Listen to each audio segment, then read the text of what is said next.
Good morning, everyone. We are live. Just checking, make sure everyone's mic is unmuted. And my name is Syya Yasotornrat. I'm Erin Gregor. And we are the co-hosts of the Afterglow LinkedIn Live Recap podcast. So what are we recapping? We discuss the Global Leaders Organization Speaker Series and highlight the valuable concepts, action items, and food for thought from amazing thought leaders that GLO curates to help us on our entrepreneurial journey and, to become successful business leaders. So what do? We invite a GLO member weekly to join us. And today we are thrilled to welcome Mr. Jonathan Anderson. Jonathan, welcome to the show. Thank you very much for having me today. Awesome. So Jonathan is the CEO of the In-Group International. Jonathan, tell us quickly a little bit about yourself and what is In-Group International about? Yes, the In-Group International. First, I am a Dallas resident. I'm born and raised here. So I started the In-Group International to first off give back to my city and help build and help grow.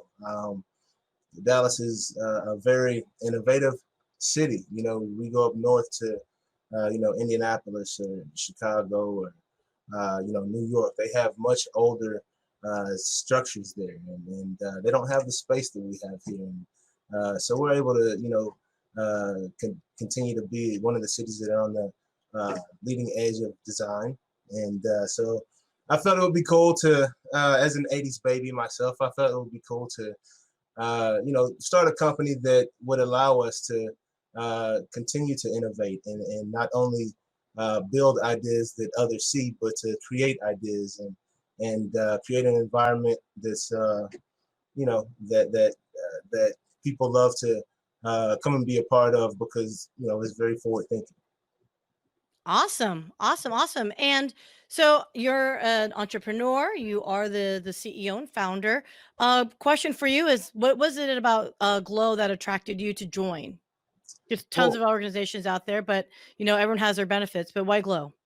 Absolutely. Anytime you get a chance to not be the smartest guy in the room, and not by no stretch of the imagination, am I saying that that's typically the case, but I felt that there was a great opportunity to learn from other successful entrepreneurs from many different industries, different fields, and diversity is the spice of life. So the more, the merrier. And from the first time I heard Ford Sachs speak, that was very revealing to me what type of organization GLO was, and it only made sense to then want to be a part of it. So. Oh my gosh. So you mentioned Ford Sachs. That was our kickoff launch in Dallas. You guys, that was in February. Feels like a lifetime ago. Like it really does. It's like, wasn't that like 4 years ago? Like, I don't even know what that means anymore. What is February? What is this year of 2020? Who knows? So, well, on that note, I mean, that means, it should be no surprise to any of us. This is a time of great uncertainty, a lot of firsts for a lot of people. Today's topic, if you will, or yesterday's guest was Mr. Troy Hazard. He is the global head of Entrepreneurs Organization, serial entrepreneur, all around, successful business leader. It's a really quick conversation on the 3 takeaways. It was predominantly a fireside chat with, I think he had about 5-10 minutes that he chatted it up what his viewpoints were on being able to pivot and being able to change. So my question is Erin, what was your first takeaway from him that you thought was, just number one highlight of your discussion with him? I've said this, I can't remember the speaker, but someone else said a very similar thing. And what struck me is when he started talking was about, we are uncertainty. We are in uncertainty, and you can wallow, you can fear, you can be scared, or it's about those who find the obstacles and the opportunities. You use those 2 things. And I think it's so important to understand those things. Like, you have 2 choices. You can get stuck in what is, and who knows what's going to happen, or you can choose to do the things that you absolutely can control. And people come out ahead of recession. This isn't the first time we've been in uncertainty. This isn't the first recession we've ever seen. They happen. and people come out. And I was just, I was at a store the other day and I was looking down, and those circles, those 6 feet away circles, right? And I'm like, dang, like whoever came up, and I'm sure there's I know there's multiple companies who make them, but just think of the companies that were like, all right, we need to make 6 feet circles to put people away, the distance circles. And they're doing all right probably right now. So it's just, or the plastic, the shields that go up in counters. So there's opportunity, things are happening, but what are you going to choose to do in order to make, the next step, I'm not going to use pivot. I'm sick of pivot, but are you going to change anything? What are you going to do to move forward? So that was the first thing that struck me. Absolutely. I agree. That was going to be my first point as well. Finding the opportunity in the tech space, that's where I'd love to play, if you must, right? Back to my 80s baby self, growing up within the video game era. I find that a lot of the companies and organizations we were talking to, there was they felt they were doing much better than they actually were once this took place. And the remote situation, they found that quite a few of the members of the organization might be set up for that capability, but there were some very vital parts that weren't set up for this, this COVID situation to take place. So understanding the environment, understanding that this is not only happening in one location, but many locations, the school systems, understanding that connectivity is a real issue. I felt that there was great opportunity for the tech space, anyone in the tech space looking to help. I mean, ultimately, that's what it is. If you look at this as more of a service, then, I always learned that if you concentrate on the service, the end result will come. Right? No one does anything for free, but being great at what you do at your service and executing, and being reliable, if you can, those characteristics build confidence to then go out and sell your product or whatever it may be to anyone. So, with the N Group, I feel that I've put together a very great team of people to go out and bring innovative solutions, and not only bring the strategy, but also the capability to deliver them as well. So, for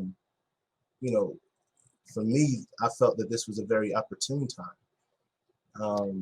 It just depends on how you look at it. There's, you don't want to say it that way because it's such a hard time for many, and many lives lost, and everything going on. You don't want to lose sight of the facts, right?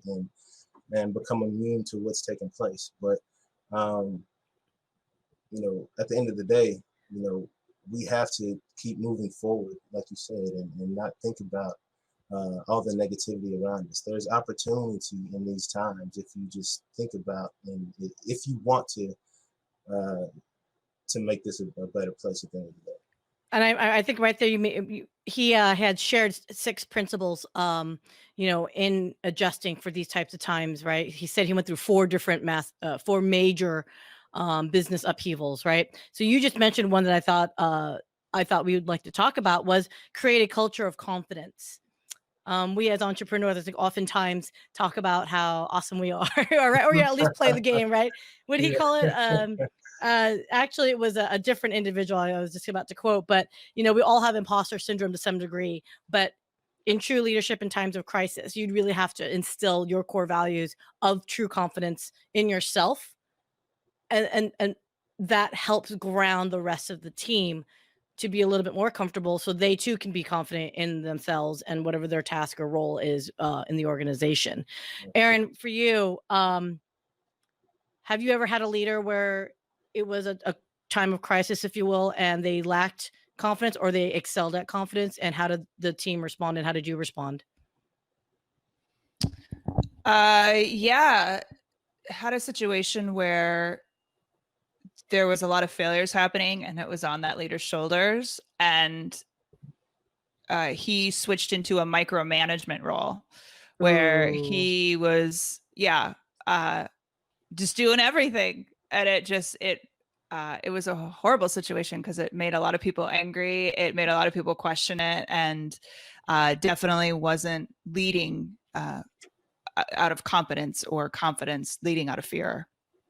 Was it out of lack of confidence for himself, or do you think lack of confidence in the team? 100%. No, 100%. I mean, it was him. It always goes down to insecurities, right? Like you could say it's the team, but his head was on the line. It was his insecurities. He made the decisions. It wasn't the team failing. It was his leadership that was failing. So although, yes, it was projected, it wasn't his problem, but it's imposters. I've been around enough. I can see through people now. You know what I mean? Instead of getting angry at someone, you're like, oh, they're really hurting inside. Like they've got a lot of issues going, you know what I mean? And so, right. yes, it was total insecurity on his end. Wow. Jonathan, have you had a similar experience? Oh, I mean, absolutely. You know, there's been several times where you start to feel the pressures of someone else's. You don't know what's going on, right? Yeah, there's been several times. I can't just call out one that comes to mind, but yes, there's times that you know, the inability to lead and lack of leadership shows up, right? When you see leaders start to finger point and not own up to what's taking place, right? Because true leadership is identifying the issue and then attacking it as it is, right? And owning it as a leader, right? If it's one of the team members are lacking, it's because something, like you said, something within the leadership failed, right? You weren't, I often tell people communication is not what is said, but it's what is heard, right? I can talk to you and at you all day, but if you're not receiving my message, it's pointless, right? So I know that I think of a college professor I once had in history often. History? And, what? Yeah, and My degree. It was a history professor. Well, maybe you should have been the professor because you communicate much better than he did, right? He was the type of he was a pompous, arrogant leader. He wasn't a servant leader. He didn't care that the students received the message. He spoke about what he knew and all of his glorified accomplishments or whatnot, and made the hardest test in the world and took pride in it. And no one, it was the toughest course to pass. And we're like, this is history. Should not be this difficult, Well, hold up. Constructive thinking in history. Well, it's storytelling at the end of the day. History should be, Right. Right. Yeah. So quick question for you that's on this then. Okay. So another thing that he had mentioned, and I see Jonas, you had made a comment here at he's a little bit behind because of the video feed is a little bit slow here. He mentioned strategy and the ability to execute on it in order to be successful in time of change. That was actually bullet point number 5 or 6. Guys, I love Australian accents. I did have a hard time a little bit with Troy. But he said, fight your way back to the strategy, meaning he was saying reevaluate your strategy, but what is it? And does it still apply to the current situation? What did you think about that? Because on one end, it's if you have a good strategy in place, it should be able to endure and weather all ships or all storms, right? But if not, is it good to revisit your strategy and change it, pivot? I guess I'm kind of confused a little bit what he was saying about that. What are your thoughts, Erin? So let me I'll go just a basic example. So if you follow SEO at all, right? There's basic strategies, right? You create great content, you find out what people are looking for, you do the right titles, all of that. That's a really core strategy that if you follow, you will be more than likely successful. However, Google changes the rules a lot. So the people who are cheating the system and not following it will get killed by those changes. However, if you're actually following SEO, there are course corrections you have to make. The same foundational strategy is the same, but there are small things that you have to do to continue to rank at the top, right? Does that make sense? So I look at it almost like the same thing. the foundational pieces will be very similar, those core things that you set. However, the details of the execution, the way you go, COVID or pandemics may change that. And those are the things you have to look at more and say, okay, well, we were going to release this on X and do this on Y, but we need to either up that or we need to change that. Or, we go into that discussion we had yesterday with, what was the company, Syya, we talked to on Innovation Calling? Xanax. Yeah. And now this COVID thing, I'm going to bet, has pushed the consumer product very quickly, right? Yeah. So it's things like that. Their core product, their core strategy doesn't change, but there's things within that change direction because of the surroundings and the environment. Mm-hmm. Yeah, you have to be agile these days, right? You have to be able to pivot because, COVID sped things up 10 years for the most part. So Amazon's backed up. Everybody's backed up right now. It's kind of wild, but ultimately a great strategy is going to give you the ability to pivot and to make the moves that you need to make to keep up with or to change with the circumstances, right? So, yeah, I agree with that completely. You make a good point, and Egbert Lim just jumped in. Hey, Egbert, he was our guest last week. Hey. But he said ongoing and continuous improvements. And that is something that oftentimes from an operational standpoint, we get into do it mode, just get the project done mode, right? Versus we're doing it, but are there ways that we could have been more efficient? Or are there ways that we could have made this less painful for process perspective, et cetera? Okay, so Jonathan, you're technology based, right? So let me ask you this question. We talked about digital transformation with larger organizations, process automation, making sure that everything is set and you could automate as much as possible. Do you think the companies that automated, the ones that actually embrace digital transformation, are weathering this pandemic better, worse, or neutral?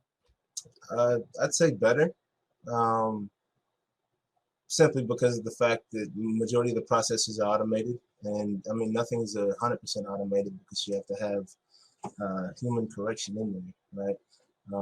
And human input and everything else goes in play there. But yeah, I feel that it has anything that's been automated, any of those companies you speak of that have taken on these digital processes have absolutely seen the benefit, right?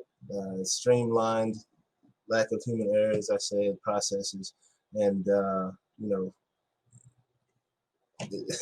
this pandemic really hasn't affected them much, for the most part, other than the back end with the overload and lack of shipping type of deal, so yeah. I hope that answers your question, but that's that's my take on it. I guess in a way it's a basically saying, look, whatever could have been automated had already been automated. Now that the workforce had to go remote, or a good portion of the workforce had to go remote, because they were able to automate, it was somewhat more seamless, because then your workers were behind a computer screen no matter where they were doing their job, and all the mundane tasks no longer have to be in, right? Absolutely. Erin. Well, even look at the small businesses. I can tell you, when things went down, especially at the beginning, we really worked hard to support local businesses, ordering out, any way we could. There were times I was trying to get through some of these restaurants for 30 minutes and no one would answer the phone. It was the ones who had online ordering in like that's by week 4, it was like, just go here because we know we can online order and we can get it faster, or we can call it, it was those simple systems set up that you saw the lines, from some of these restaurants compared to the ones I really wanted to support them. I couldn't get an order through. Absolutely. So it was just little things like that you saw, successful companies, or a success being able to handle something like this and come out successful, versus some of them have not made it out. For sure. And they're thinking of, establishing new law for the drinks, being able to purchase drinks to go. Right. And the online orders, and that's helped companies stay open. There have been a ton of businesses that have shut down. There's restaurants that have been open for 50 plus years that are no longer in business just suddenly, because of an epidemic that no one planned for, right? Or a pandemic, I'm sorry, that no one planned for. But yes, anyone that is not considered to be a technology company at this point is falling behind. And I think that right there, you've nailed it. And that was bullet point number 3, which was upskill for future. Meaning you do have a core competency in business. Let's say, for example, you're a dentist, right? That is our core competency. That is the business, right? Is to work on teeth, right? yes. But the systems now in place to operate that business is moving towards electronics, right? It is that whole electronic health records because of compliance and governance, like HIPAA, for example. You can't simply just be a dentist and just sit there and drill teeth all day long. There's going to be more paperwork involved, et cetera. So when you hear upskill for future, how do you define that for your own business? We can talk and consult for others all day long, which I know that's all in Group International does. But what about in Group International? How have you guys upskilled for your future? Absolutely. I mean, that's our job, is to live there, right? So, bringing on new technologies and making sure that we are identifying things to come, right?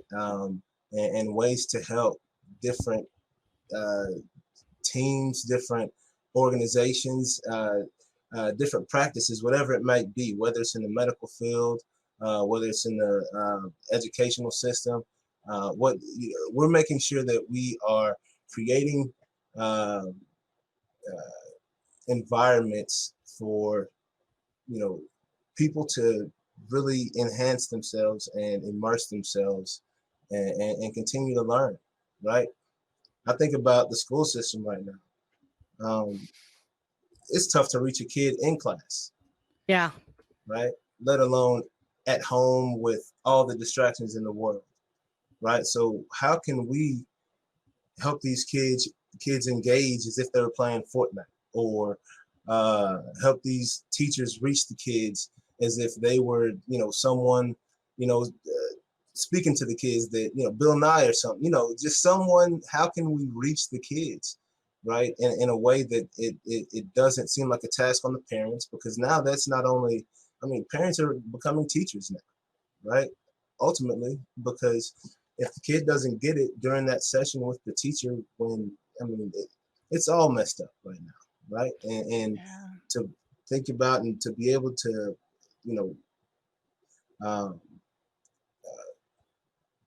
build methods of learning, because we all learn differently, and identifying these things, and not only in the educational system, but in training, right? We have a different demographic joining the workforce now, right? And sorry, but our attention spans are short. So that's funny you should mention that, because you are a millennial. I say it in the nicest way. Somewhat.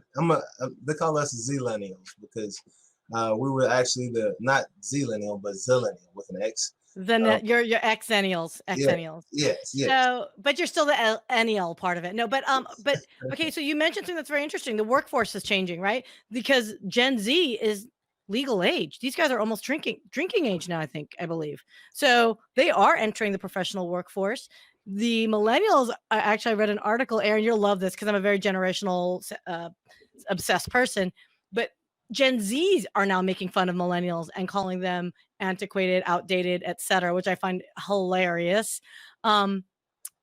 Is technology, again, as we know it, as Erin and I are Gen Xers, is technology as we know it going to accelerate because the Gen Zs will embrace it faster, or will they not? Because I think they use it, but sometimes they don't understand the tools behind it. Meaning, I worked with my Gen Z niece and nephews on some Microsoft Office product stuff, and the look in their eyes was like, what is this? It's not an intuitive app. So do you agree or disagree? Do you think the Gen Zs are going to be accelerating technology, or are we kind of stagnating a little bit? I don't know. I don't know. I don't know how they work with technology. From that point, though, I had an interesting conversation. I can't remember who it was, and just talked about how we may be forcing a lot of who's before Gen X. I can't keep them straight. But is it boomers? Erin. Okay, It's boomers, Erin. I thought there was somebody in the middle. Sorry. But forcing a lot of them out because of this technology change. Like they may not want to be working from home on Zoom and stuff. So it could be the rise of the Gen Xers finally getting our point in the leadership roles, et cetera, because of this technology. But I don't know. And I honestly don't know enough about how Gen Zs work with technology outside of social media. So I don't know. I think, yeah, the customer and user experience is going to change drastically. It's going to become very simple all over the place. I feel that they will affect things to come because, as you said, that is who is, currently joining the workforce right now. And these kids are smart, right? Yeah. They grew up with an iPad in their hands, right? They're building. I saw a kid. He built his school on Minecraft for a virtual graduation or something like that. Like that's crazy. These kids are, I give it up to them, but they find a way to not only build these products, but they communicate within seconds, and it's out there, right? So there are security issues there, right? When you're talking about a business and data and all types of security issues, they have to overcome. But I mean, as far as the experience of the future, things will be much more simple. So that on that note, okay. So Jerry, shout out to Jerry Mecca, Dan Labarad, thanks for joining us. I already mentioned Egbert. So Jerry was a former Innovation Calling, another podcast Erin and I host, guest, and I love him because he made this argument. And I've been talking about this nonstop. So thanks for Jerry for planting in my head. But he's the Gen Zs I've noticed are more inclined to use other applications for communication. So social media obviously being one, right? But do you think email is going by the wayside? Because we've got other tools like Slack, Monday, all those other, hybrid communication project oriented tools to communicate with one another. Do you think the Gen Zs are going to usher that form of communication in and older types like email will go away? Jonathan, what do you think? I think email will be here. I mean, I plan to be here for a while, and I still I've still got my old values. I still like getting letters in the mail, so that's rare from someone that I want to get one from anyway. So, it's, I think email will be here as long as we're here because, I think that's a much more intimate conversation than, the DMs or whatever you want to call it on the Instagrams and even Facebook Messenger. I don't see those as professional or intimate conversations. So I think email will be here for quite some time. Erin, what are your parting thoughts here? So with any parting thoughts on Troy Hazard and his discussion? Well, okay. I do want to say I still I've come to a point where I hate voicemail and now I hate email too. It's like just text me or I things get lost. So I don't know. It's an interesting conversation to have. And by God, don't leave me a voice. Well, actually with voice I can handle it a little bit more, but don't leave me a voicemail and expect me to listen to it. But one more point, speaking of email, I wanted to bring up and just ask you all a question in return. I love the part he brought up about the email. We've been bombarded now with emails and these messages of, people you haven't heard from in years. All of a sudden we're in this together, right? These companies.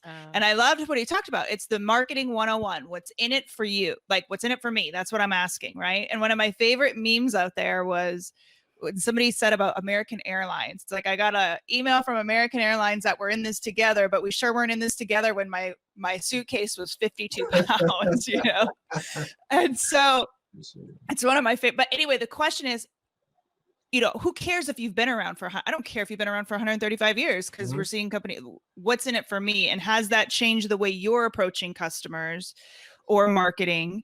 Are you going about what doesn't matter, or did that strike a chord with you and how you shift and how you talk to people? Well, I think, I come from a financial services background, right?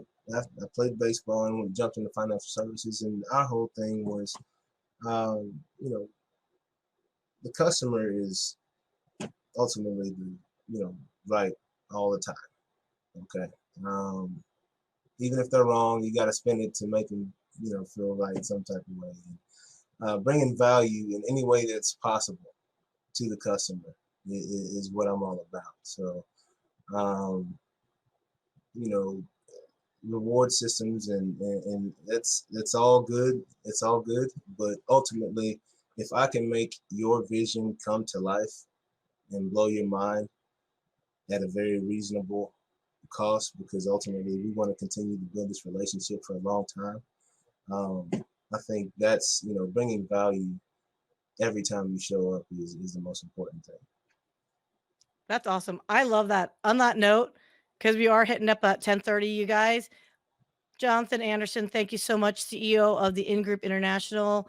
Erin, Gregor, co-host extraordinaire.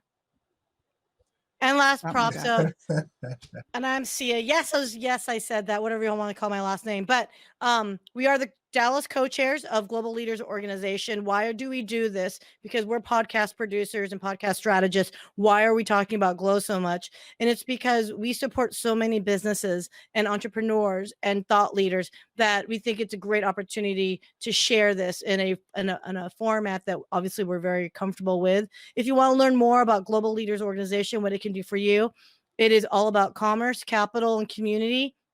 It is about the content that we provide. It's not just us doing the recap. That's fun for us because we want to share and our awesome members like Jonathan Anderson here.